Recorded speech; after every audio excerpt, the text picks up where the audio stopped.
Let us start the lesson 1, the French Revolution.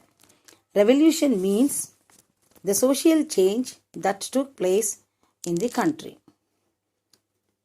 Why this revolution took place in France? Let us read in this lesson.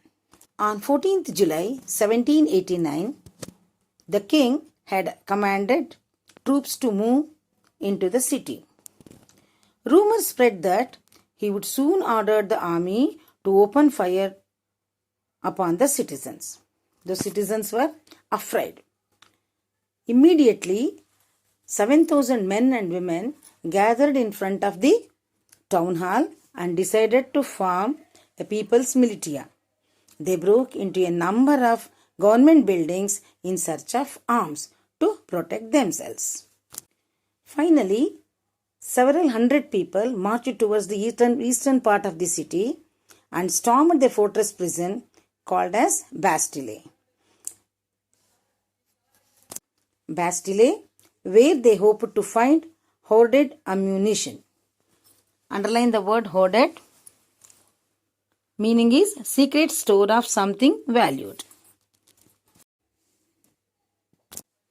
The armed fight that followed, the commander of the Bastille was killed and prisoners released, though there were only 7 of them.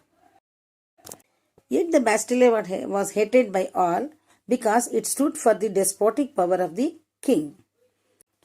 The fortress was demolished and its stone fragments were sold in the market. The days followed saw more rioting both in Paris and the countryside.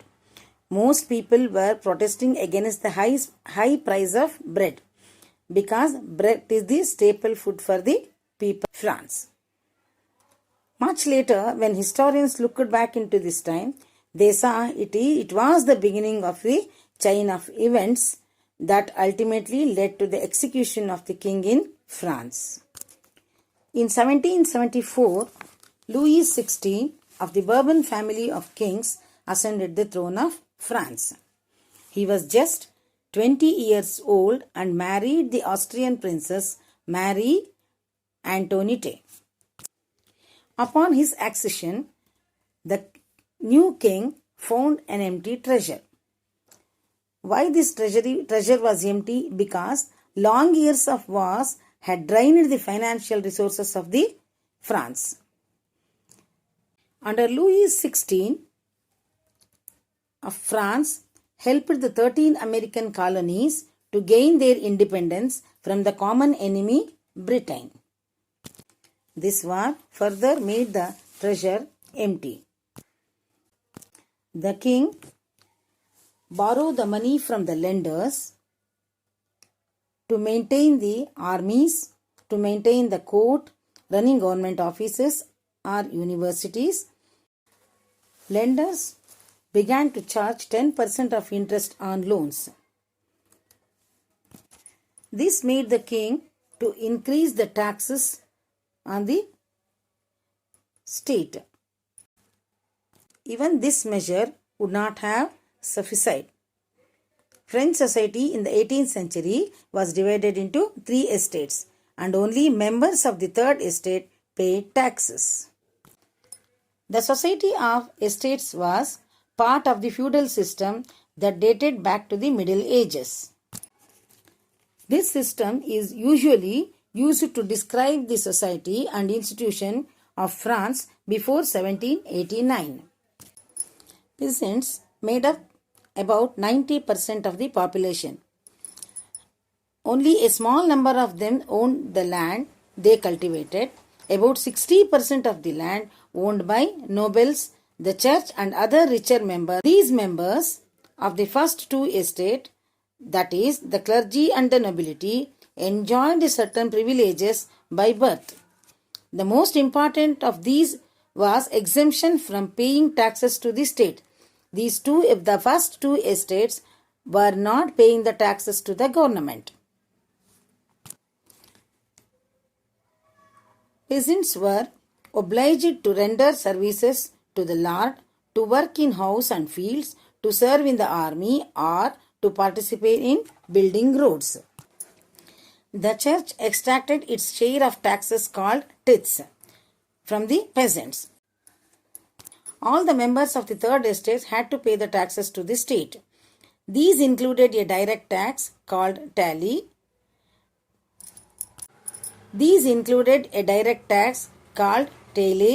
And a number of direct taxes which were levied on articles of everyday consumption like salt or tobacco. The burden of financing activities of the state through taxes was burden to the third estate alone. Now we move on to the struggle to survive. The population of France rose from 23 million in 1715 to 28 million in 1789. This led to the rapid increase of demand of food grains. That means when the population grows, as usual, what we are growing, it is not sufficient for us. So the demand will be increased. So the price of bread, which was the staple diet of the majority, rose rapidly. Most workers were employed as laborers in workshops whose owners fixed the wages. The wages what they have fixed, it is not sufficient for them to run their families. So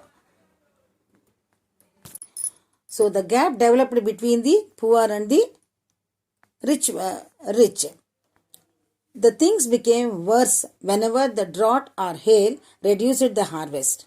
This led to a subsistence crisis, something that occurred frequently in France during the old regime.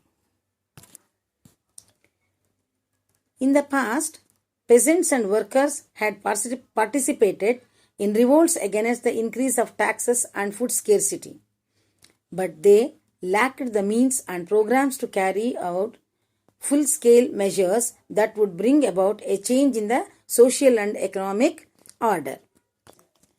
This was left those groups within the third estate who had become prosperous and access to education and new ideas. Before they were not educated. So after that they became educated and they think about why this was happened, why we should pay the taxes for that, what we can do to avoid the taxes, what we can do. That they start thinking themselves.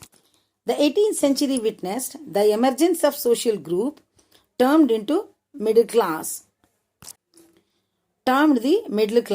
who earned their wealth through an expanding overseas trade and from the manufacture of goods such as woolen and silk, textiles that were either exported or brought by the richer member of the society. These middle class people started to work themselves manufacturing the goods and they are selling the goods to the richer people or to the export to the other countries. In addition to this, the lawyers, manufacturers, professions and the administrative officials, all of these were educated and believed that no group in society should be privileged by birth. Rather, a person's social position must depend on his merit. The philosophers such as John Locke and Jean-Jacques Rousseau, these ideas envisaging a society based on freedom and equal laws and opportunities for all were put forward by Locke. Sought to refute the doctrine of the divine and absolute right of the monarch. Rousseau carried the idea forward and proposing a form of government based on a social contract between the people and the representatives. That means the idea of democratic administration. The philosopher Montesquieu proposed a division of power within the government between legislative, executive and judiciary. This model of government was put into force in the USA after 13 colonies declared their independence from Britain. The ideas of these philosophers were discussed intensively in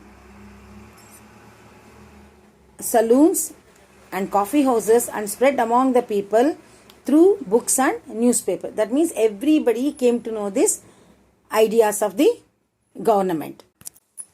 These were frequently read aloud in groups for the benefit of those who could not read and write. The news that Louis XVI planned to impose further taxes to able to meet the expenses of the state, but the people were against for this and start protesting it.